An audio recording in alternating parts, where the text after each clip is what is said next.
Welcome in, welcome friends to the newest edition of Seahawkers What If, the most unique Seahawks preview show in the multiverse. I'm your host, Clinton Bonner. Come out and find me on Twitter at Clinton Bon. I am joined by the one, the only, the great Brandon Schultz. Find him out on Twitter at Seahawkers Pod. And of course, this kid could not be, we would not be traversing the multiverse without the protector of Seahawks multiverse, and that is Mr. Phil Leidick.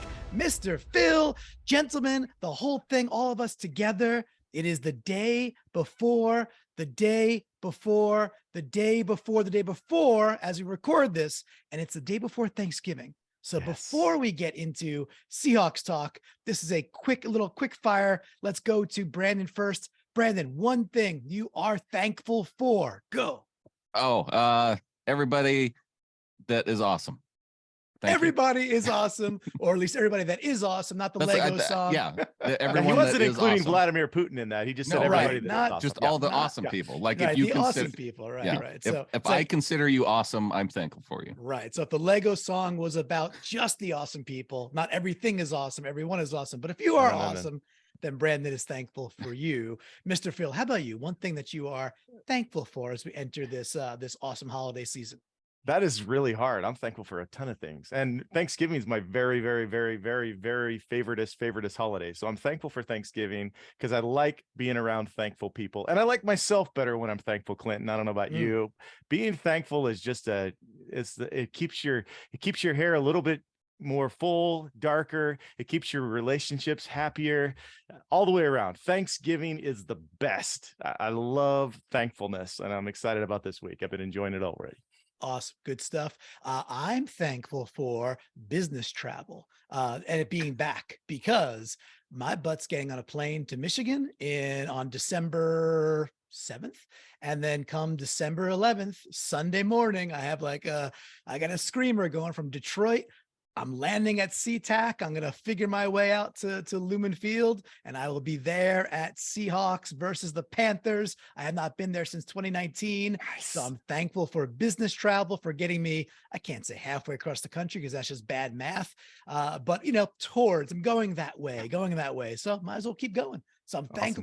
thankful for biz travel being back, because then I'll get to hang out with some great people, and we'll be celebrating. We'll be having some fun on 12/11. So looking forward to it. And this is Seahawkers What If. This I always say it ain't your grandma's Seahawks preview show, but maybe it is. Maybe she's just that cool. Maybe she loves the intricacies. Maybe she loves the different types of conversations and the themiology. Before we do hand it over to the protector for the theme, we typically do a little previously with the protector, where we talk about the game just from last week. Mr. Phil, why don't you take it away there? But this was a different type of previously with the protector because, for a couple of reasons, but take it away. Yes, I normally would do a little rundown, try to keep it under 2 minutes, which I'm always not always successful with. Go back and watch the team we're about to play. And here's why we're doing it different. We're doing a bunch of things different today, but here's why we're doing it different. We all watched them. We watched them play the Donkeys, right? The Raiders just played them. We had our Seahawkers watch party, and countless folks got in there. We got to enjoy EJ Snyder joined us. Of course, we had Brandon and Adam, the godfathers of the Seahawkers. In fact, the daddies of the Seahawkers podcast were there. Got to enjoy some laughs with them. I got to meet EJ. That was pretty fun. And once that guy starts talking, it just goes and goes and goes. He's got knowledge that never stops. But we got to watch the game already. We know nobody else watched it because they never put it on Red Zone unless a touchdown just happened, because it was the worst two teams playing each other during the week. But we were watching it, and so we already got a little vibe on who this team is. Bottom of the barrel defense, Raiders, as we're looking. I mean, if you go down to DVOA, you scroll down, keep scrolling. When the screen runs out, there they are. They're dead last in that. They did look pretty decent against a really good Donkey defense, though. So we do have some offense, which means, of course, whenever I do previously, there's always a chance it'll go in the other direction entirely. But this should be a game of scoring if DVOA is any judge. What did you guys take from it, Brandon? Well, one of my takeaways is from just your monologue with previously from the protector.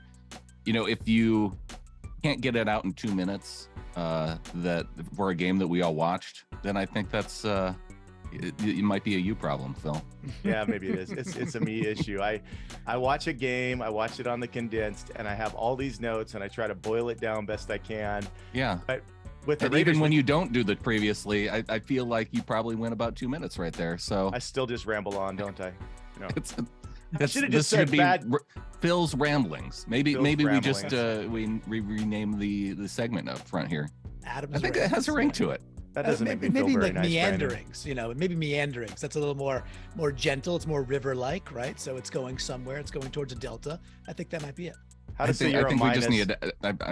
I apologize, Phil. I know it's not in the spirit of the season, but I thought I'd have a little fun to start the show at your expense.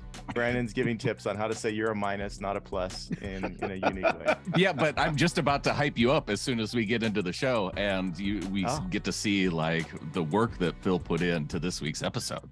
Absolutely. Stay tuned. Stay tuned. It's gonna be awesome. I With this game against the Raiders, I'm I feel like I should save some of my comments, but it was obvious to me that these were two bad teams facing off against one another, and it wasn't like a defensive struggle necessarily. It was more like, well, one good defense with the Broncos, and a talented Raider offense.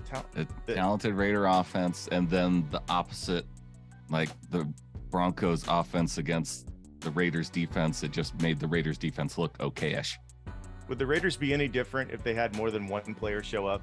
I mean, on defense? On I mean, if they had like more than one Crosby good player on defense, it would be it would be a lot more helpful for their defense. What if Crosby or all 11 came on the field to be the same result, right, Clinton? Yeah, pretty much. I mean, he's awesome. He's really cool to watch. He's a terror back there. I think the biggest thing for me was, hey, we put the watch party on, folks, right? So we had the Let's Ride Curse watch party that Mr. Phil mentioned. So if you didn't do your homework, well, then that's a you problem, right? So like the Raiders, they're bad on defense, and that showed out a lot, and it made a very poor, inept Broncos offense at times look pretty good. Right. Now there were things that they didn't do, and I'm sure we'll get into it, that we need to do.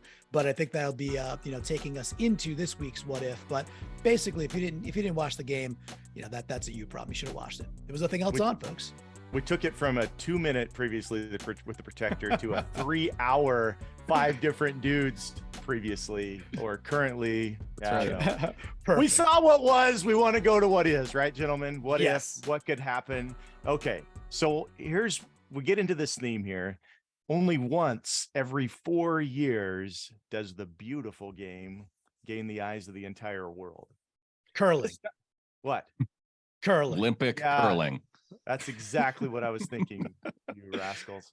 This time, because of the setting, it's actually taking place right during the NFL season, which is kind of a bummer because, now there's so many things to try to fit in. How do I take care of all my regular responsibilities and watch all the awesomeness of not only the best game in the world, the NFL, the most talked about game in the world, the one where you can run into people from any place in the world and have a huge conversation about all the players, all the teams. Of course, I'm talking about the World Cup.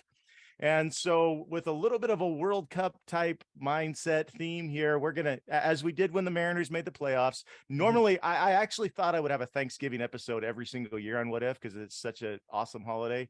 But World Cup, we're going to say, what if, gentlemen, what if we soccer?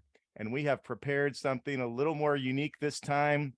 Instead of there being just the 3 categories, we're going to do something we did, I think it was in the off season, where you guys get to have a category reveal. And we rotate back and forth. This is an odd number. This is an odd numbered episode, which of course means Brandon gets to go first. I say, of course, because, the rules are important on anything Seahawkers do.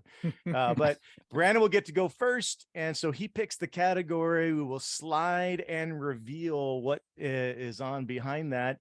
And then he gets to answer that. And then Clinton will get a shot at it before he picks his category. And so, Brandon, here's what we have. We have goal, we have penalty, we have cross, we have corner, we have through ball, we have keeper, we have set piece, and we have hat trick. Of course, these are terms that are very important. If you are watching soccer, we're going to find a connection to our Seahawks Raiders matchup. Where do you want to go first, Brandon? Well, there's only one of these names I recognize as an actual Seahawks player, so I'm going to start with cross. And ding, ding, ding, you actually nailed it. Of course, a cross is a pass into the box to give your teammate a chance to one touch or two touch shoot it. And we do have a player named Cross, and that's where I went. You guessed it right. What if, Brandon, what if Charles Cross and the rest of our O-line can keep up this stretch of what is statistically by some great pass blocking? Last few games, they haven't given up much in the way of sacks. Who can excel against this broken Raider D? And so you could take this how you want. You want to say another O-lineman excelling, or you could say because Cross and his men keep succeeding, who can really excel against this broken Raider D, Brandon? Yeah, well, when I think of our offensive line as a whole, I'm definitely concerned about Abe Lucas in this game and what he'll be able to do, lining up against the best, really the only player on the Raiders defense that you have to concern yourself with, Max Crosby, and that's a tough matchup for a rookie to have. Now, Charles Cross, I think he, going into the season, and I don't know, it is one thing that I was watching in that Raiders game against the Broncos is to see if Chandler Jones was just that guy against Russell Wilson. And so since we found out that he's not, like, I don't think I saw Chandler Jones' name called like the entire day. He has a half a sack on the year.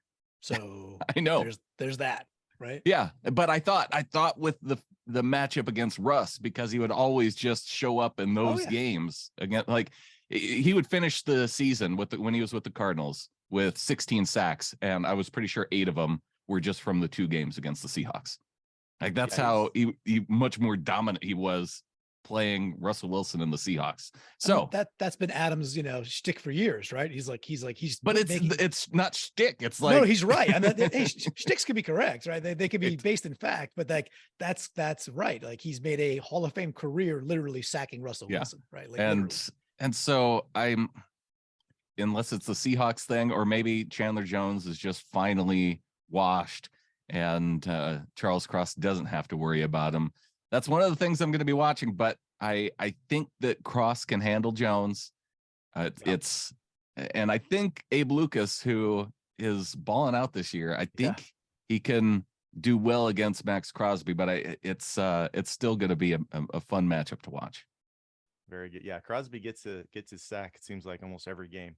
What do you got, Clinton, on this? If Cross and the O-line can keep up this stretch, you could talk about more O-linemen, or you could say maybe this is going to unlock a playmaker. I mean, after all, the Raiders have the 32nd DVOA defense, 32nd against the pass. Any thoughts on that? If Cross and the O-line keep up a good stretch, who can excel here? Yeah, I mean, so just looking at some of the other stats around this, just to really magnify the point, the Raiders have 13 sacks as a team and Crosby has 9. Right. So that's insane. That no other dude has over 1. Oh man. Right. So that's the reason why they have sacks is probably because they've been doubling Crosby. And right. And it also shows you how good he is, right? It's not because of their defensive backs, because they're not holding anything off either. Yeah, he's he's not on a line that creates a lot of penetration or is particularly good. And he's still that effective. That just kind of shows you, like, if you paired him with, I think, they thought they had the pairing with Chandler Jones. They paid a lot of money for that pairing, and it's flailing out gorgeously. With that, I'm going to take it to the interior and just the run game, right? So the last game, it's been a bit now, but there was a pretty stark comparison between Beefy Boy Phil Haynes's stats and Gabe Jackson's stats. And the team looks better and is functioning. It seems to be functioning better, more effectively when it's Phil Haynes. So I know they're going to probably keep up this rotation, but in general, if I'm looking at the O-line, Brandon nailed the Abe Lucas piece. That's going to be the thing to watch, because The matchup. That's the matchup, and you can't ignore that. It would be, we wouldn't be doing the people right by not talking about it. So Brandon got that. The interior, though, I don't think we've been a very good pass blocking team.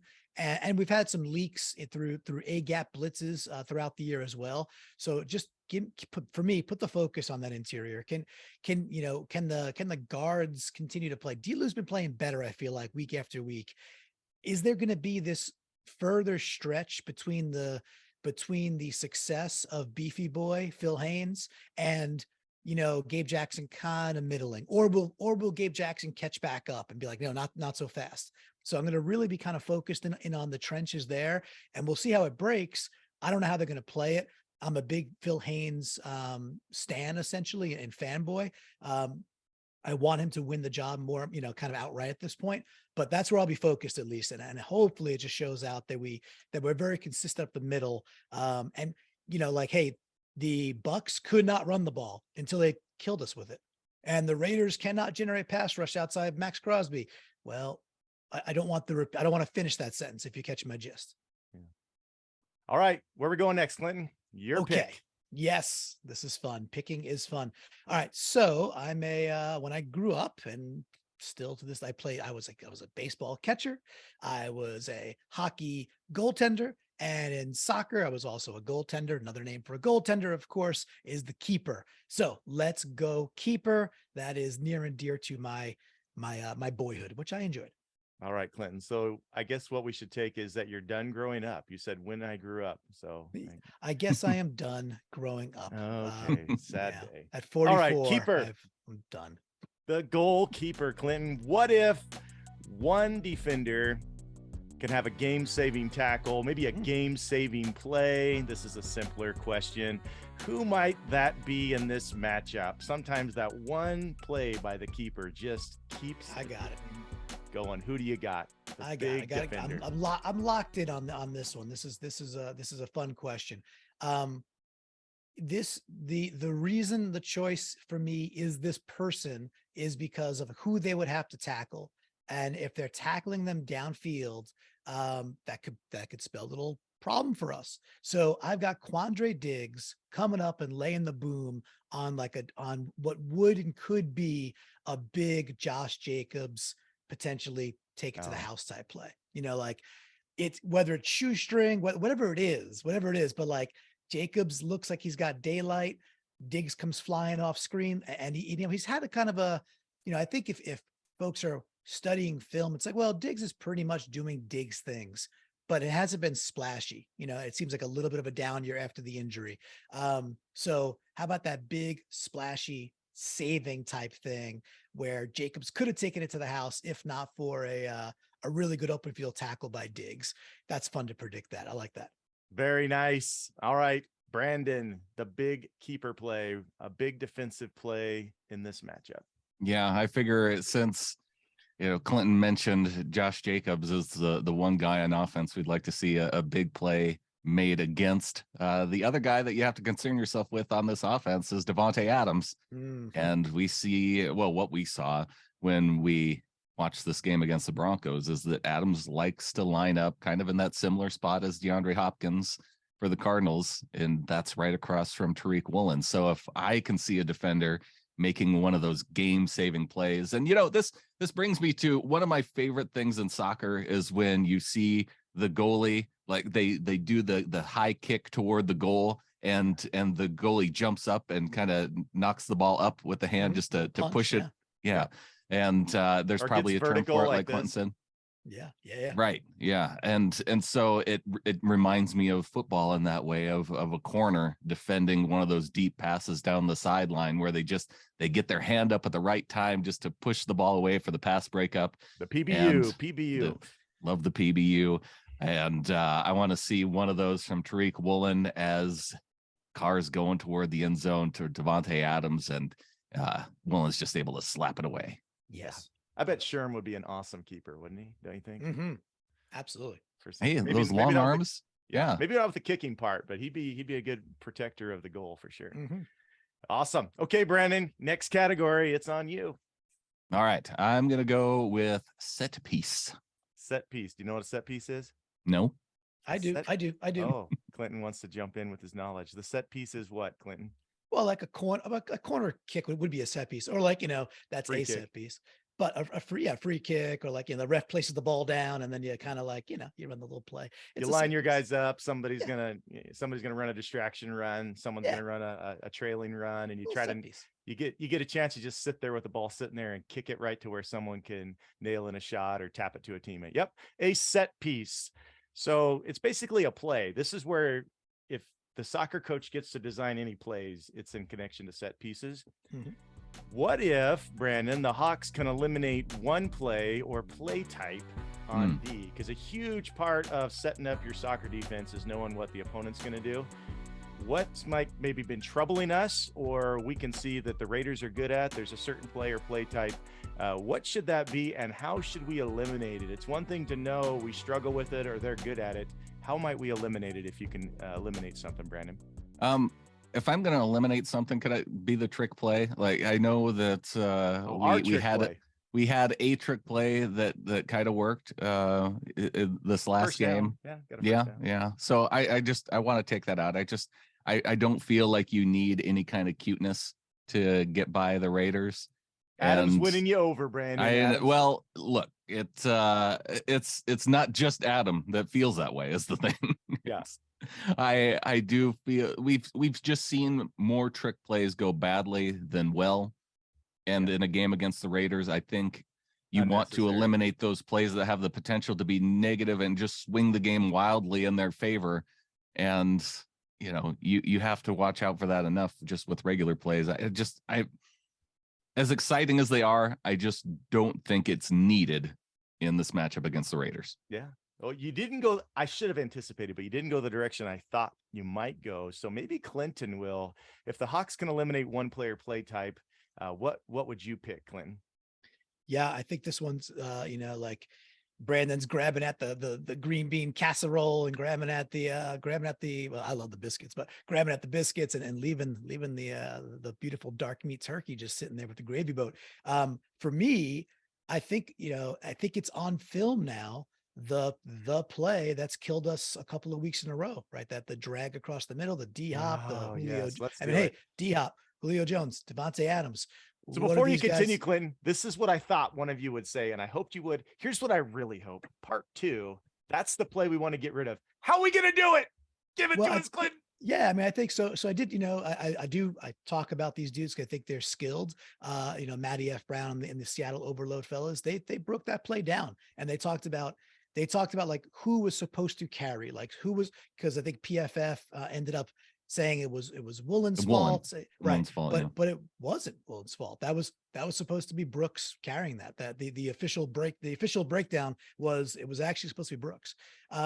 So I think from what even if it's supposed to be, I don't know if you can expect, even if Brooks is there, he gets burned. How it's, but maybe. All right. So but I think you want to be able to defend that play well enough so they don't score. And if Brooks is on him, I just feel like that does nothing.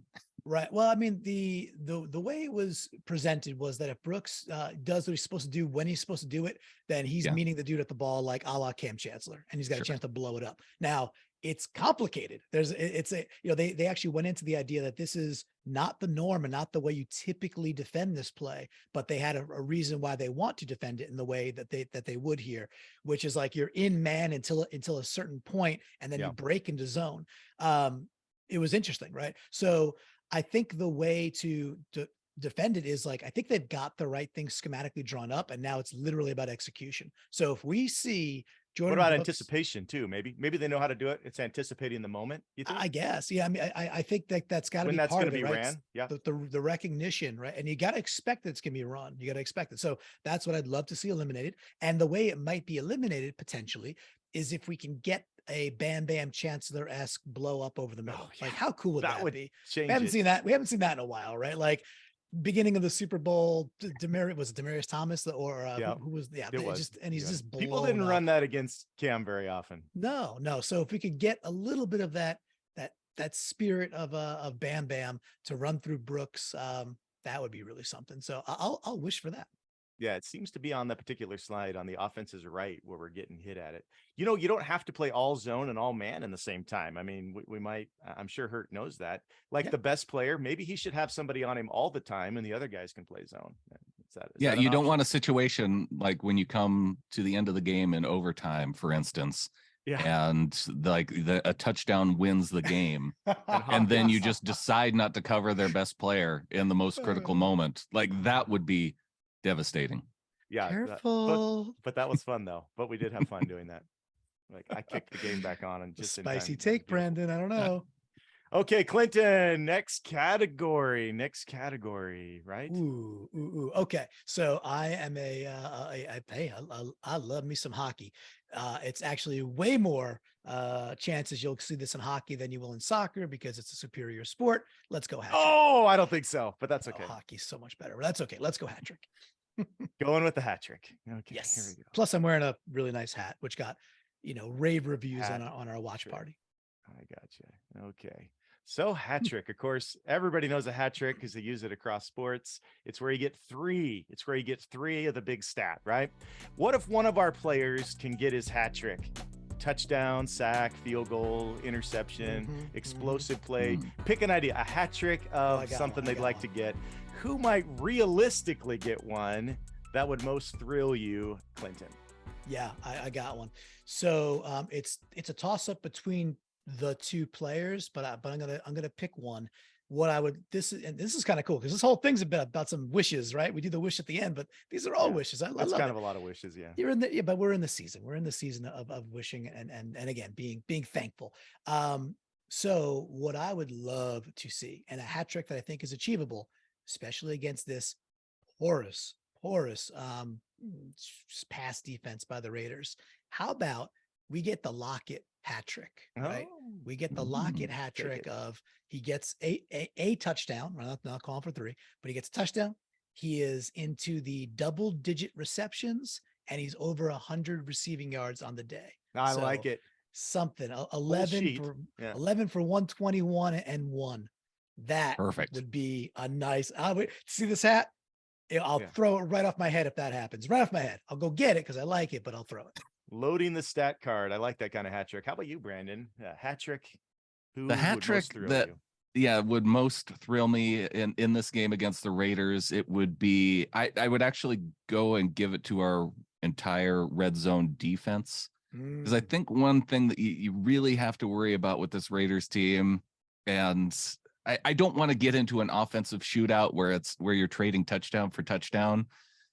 What I want to see from our defense is 3 red zone stops. I prefer they don't get into the red zone 3 times at all, or even score 3 times. But if the Raiders make it into the red zone, if the defense can get 3 red zone stops, that would make me feel a lot better about this team moving forward. Kind of like trading touchdowns for field goals. We can do that all game if we like. I think that's what it might take to. I don't want to get in a field goal race with this Raiders team because Daniel Carlson's awfully good. If we're trading field goals, I might get a little concerned. That's not. Yeah, we should do better than that. Now this team, you might have noticed they give up the least turnovers, but they also create the least turnovers. So normally playing the Raiders, you don't expect very many turnovers. It's under 1 on both ends for this team. Interesting. But a lot of different possibilities for some fun hat tricks. Well, we got we're about halfway through here on the categories. Brandon, let's start the second half. What do you want? Goal, penalty, corner, or through ball? Let's go with corner. Corner.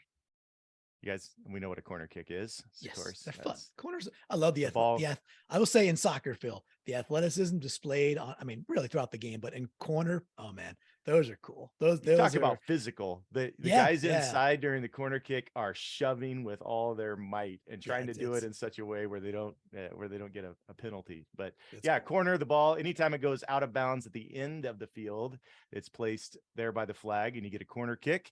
Brandon, what if our cornerbacks, that is, what if our corners can be a huge key in this game? How can they best succeed against Devontae and the rest of the guys? What we've kind of been picking at this, how Yeah. can we best succeed? I mean, what kind of strategy would you hope for, Brandon?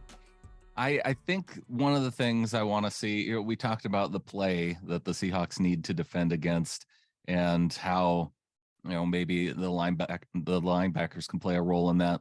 I think that maybe we can see a role too for our safeties. And so it's not just, Tariq Woolen on Devontae Adams, but Ryan Neal, can he provide some of that help in covering Devontae Adams? Because yes, when you say Devontae and the rest, I mean, who of these names do we recognize as NFL receivers? Max Hollins, Keelan Cole, DJ Turner. Like, if I told you decide if those are soccer players on the men's US team or receivers for the Raiders, would you be able to pick out and guess those? That would be a fun game to play. But now that I've given away the answers, I suppose that Devontae Adams, the one guy you recognize. Jacobs is the third leading receiver on this team. Okay. And then somebody named Foster Moreau. Are we familiar with? Yeah, him? he's their tight end. Yeah, backup tight end. Yeah, I saw that. He's not bad. Yeah, he's not. They had a and difference. then their next leading receiver, Max Crosby. Watch out for that guy. Had to be. He does all of it. How about you, Clinton? Our corners can be a huge key in the game. How can they best succeed against Devontae and these guys? Yeah, I mean, this is one of those tough ones where he's gonna get his. He gets 100 yards almost every game. Yeah, I think he's still the best receiver in the game. And it's hard to change. Tyreek Hill is proving what I'm about to say wrong, but it's typically hard to change, teams and quarterbacks and still be this successful. Yet we have had Hill and Devontae do that this year, like they didn't miss a beat, which is amazing. I don't know if I see the other teams do it. And what I mean by this is, like, you see the Cardinals, who are a bad football team, and they just got waxed by the Niners. Sure. But they've been successful, hyper successful throughout the year and last couple of years, taking away usually the wide receiver ones from teams. Like obviously Patriots come to mind too, like a Belichick type team just doesn't let the best dude beat us. However, sometimes we do. we have a challenge there sometimes. So can we do the bracketing? Can we just make sure, like, whatever it costs when it's obvious passing down situations, do the brackets, get just shade the safety. Obviously more Tariq if you can. He's not gonna follow him across the field. Just overcompensate for Devontae Adams. And it's okay. It's okay if he's nickel and diming a little bit, and we're tackling quickly, and he's not getting a lot of yak, and we're not missing tackles. It's bad news bears if he's down the sideline open. And we talked about this before the Tampa Bay game. We're like, hey, if Godwin is open 20 yards downfield, if Evans is open 20 yards downfield, things are going sideways. And they did. So if we see Devontae, 15, 20, 25-yard explosive plays, that's going to be terrible. So we've got to, I think, allow the dink and dunk to a certain extent, and be okay with it, and just tackle well, and really, really focus on not letting this dude do what he does best, which is use the sidelines, to get over the top. Got to stop that. So I know it's easier said than done. And this guy's a Hall of Famer. He's going to walk into the Hall of Fame. His but routes that's what we are got to crazy. do. He just toasted the Broncos' best corner. Was it Surtain? Like, he's great. Him. He's great. So you got to just, put shade and bracket and put two dudes on him, and just, hey, if Cole ends up with a touchdown or two, you kind of got to just be okay with that. Yeah. And if we want to run zone, I don't care. Let's still put a guy on him, right? Let everybody else play zone, but somebody needs to be on him all the time. But I don't know if they play football like that, but it makes sense to me. I think you can. Yeah. Gotta double and triple where you can with that guy. They're just not that good elsewhere besides Jacobs, who is quite a good running back. I mean, as a soccer coach, we've had times where our best player, the other team they play regular zone like everybody does in soccer, but then they take one rascally guy and put him on our best playmaker the whole time, just to try to keep him from getting the ball no matter what. Yeah. It's almost like I was going to say, it's almost like a shadowing of like a Lamar Jackson type. It's like, okay, yeah, you're on him. Like, don't blitz, but don't let him do Lamar things. Right. So box and one basketball defense. Yep. Okay, next category. This one goes to Clinton. Okay, I'm gonna go top bracket and go with go. Just about broke the speaker. That's what I think we did.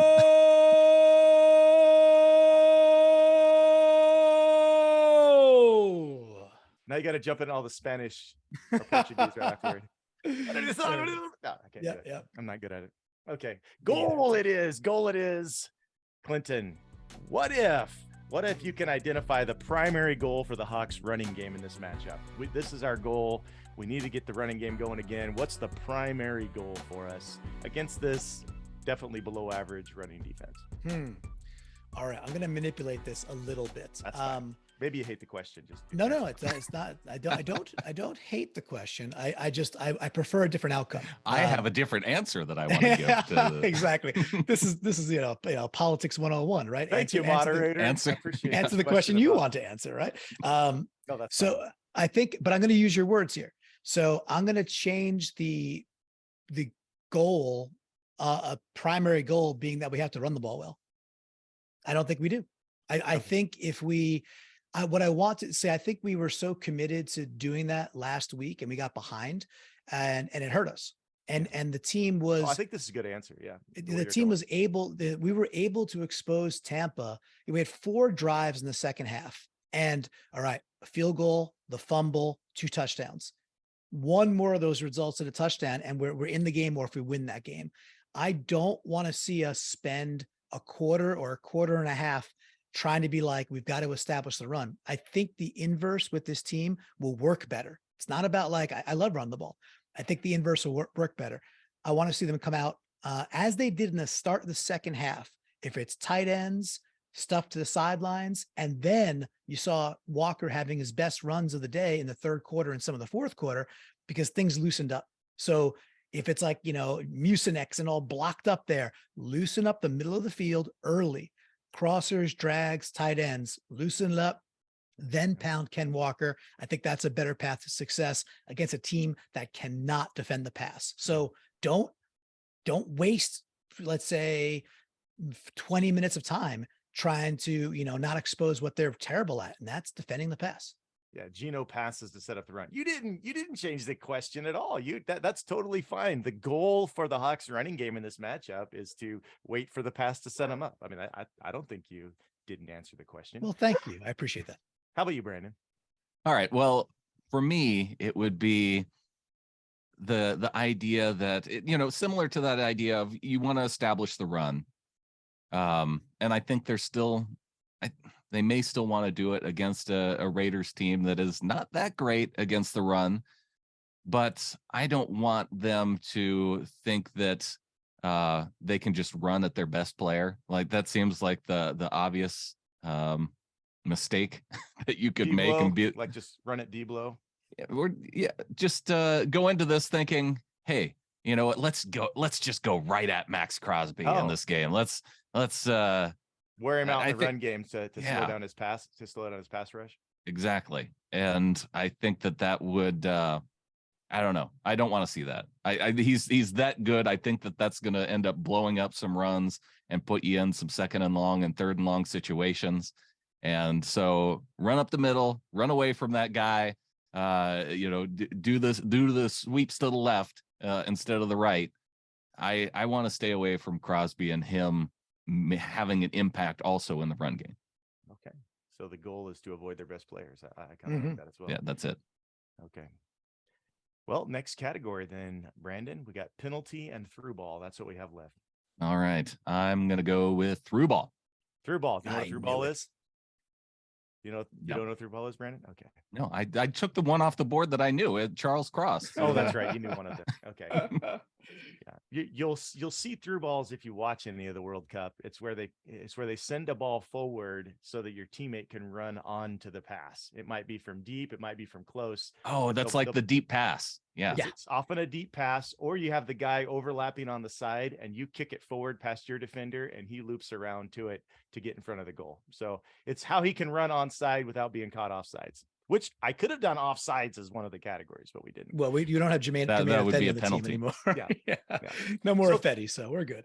Yeah. Through ball. Here we go, Brandon. What if one of our receivers can break through this Raiders, and I spelled it this way on purpose, offense, because they don't have a D, can break through this Raiders pass offense for some huge plays? Who do you expect to explode? Now, Clinton is hoping that Tyler is going to explode. This is a little different than what you're hoping for in a hat trick. Here is, who do you expect to explode with some through, some deep, some direct play, as they say in soccer, passing plays, Brandon? Yeah, we haven't brought up DK Metcalf's name yet, and I think it's about time, because I feel like we've missed some of that connection between Geno and DK. When they get to where the end zone, I suppose that's where the opportunity is for the big plays. And I'll go back to red zone play. This is where it can make a defense, or where it can make a difference against this Raiders defense. And some big touchdowns from DK, to where he's where you see Geno throwing it up to DK. Now, maybe not necessarily those fade balls, because that doesn't ever seem to work. But we didn't play this game before with receivers, or with the receivers for the Raiders. I've got my U.S. men's team lineup here. I've got the Raiders corners lined up also here. Should I go to, how well do you know the men's team, Phil? Pretty well. Like, okay. Are you gonna ask? So I'll ask Clinton. Okay. Rock Ya-Sin, is he on the U.S. men's team or on the Raiders? He's a Raiders, I think, a cornerback, right? Yeah, so, I know he's not on these the are all these are all. So I know he's not on the U.S. men's team, but I did. All right. Another corner guess here. Is this next player a corner for the Raiders or a U.S. men's team player? Yes. Clinton. Anthony Averett. I'm gonna say that's a soccer player. Wrong. Again. That's the other Raiders corner. He's a corner. Yeah, he's the we just watched the Raiders game. That's how. Oh man. He's a left corner, right? Correct. Okay. All right. Okay. Now I'm going to go to Phil. Is this a Raiders corner or a player for the men's team? Sam Webb. Sam Webb plays for the U.S. men's team. Wrong. It's a Raiders quarterback. Okay, so now I feel like an idiot. Thanks a lot. I was like, maybe he's the 26th player. That's the most U.S. men's team sounding player on the Raiders roster. Definitely. Okay, maybe we'll close it out. How about Sidney Jones the fourth on the Raiders or on the U.S. men's team? Well, he used to play for the Seahawks. The Raiders. He just had a baby. Congrats to Sidney Jones. Yeah, it's his revenge game. Yeah, so they picked him up. He just had a daughter. Yeah. The fun part was that I lied about having the roster for the men's team up. I didn't pull it up. That threw me off. I wondered about that. Yeah, my bracket that I have for the World Cup isn't going so good, with a couple big surprises right now. Germany and Argentina. I was just pointing out the fact that just as you don't know who the receivers are for the Raiders, not a lot of big names at corner apart from Rock Ya-Sin, who just has a very notable NFL name. In the draft, his name stood out in the draft. Yeah. And I think he was either a first or second rounder, early second rounder maybe. But and Sidney Jones, who we know from being on our team. So you're going for DK beating the back line of their defense, getting some good through ball passes. How about you, Clinton? I am looking up some stats to see if the stats back it up. They don't, but that's okay. I'll just go with the gut. They do it well. They do a little bit. I think that I predicted or was wishing for Lockett earlier, and we're talking DK. That's cool.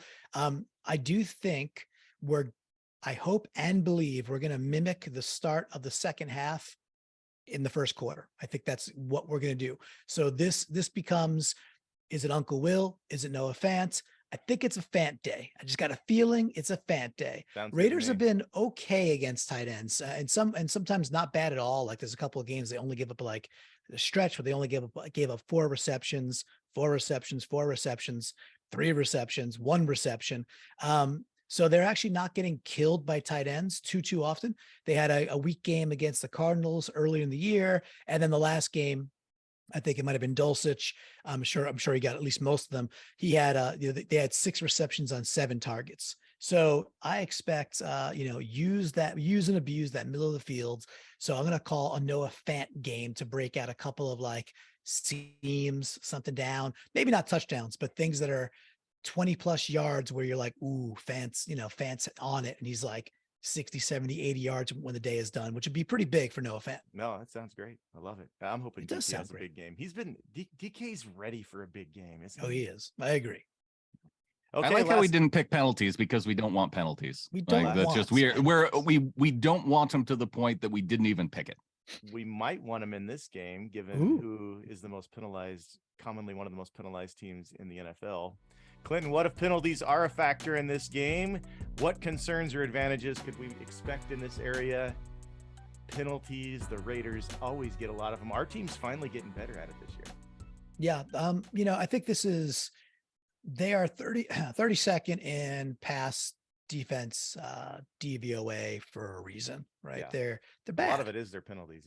Yeah, they're not good at this. So I think this is where we could take it. That's where we could take advantage. Tyler Lockett, whether maybe he doesn't get 121 yards because 62 of them are on penalties, right? That happens a lot to Lockett. It's like, oh, he's not good in fantasy. It's like, well, I hear you, but he's really good at football.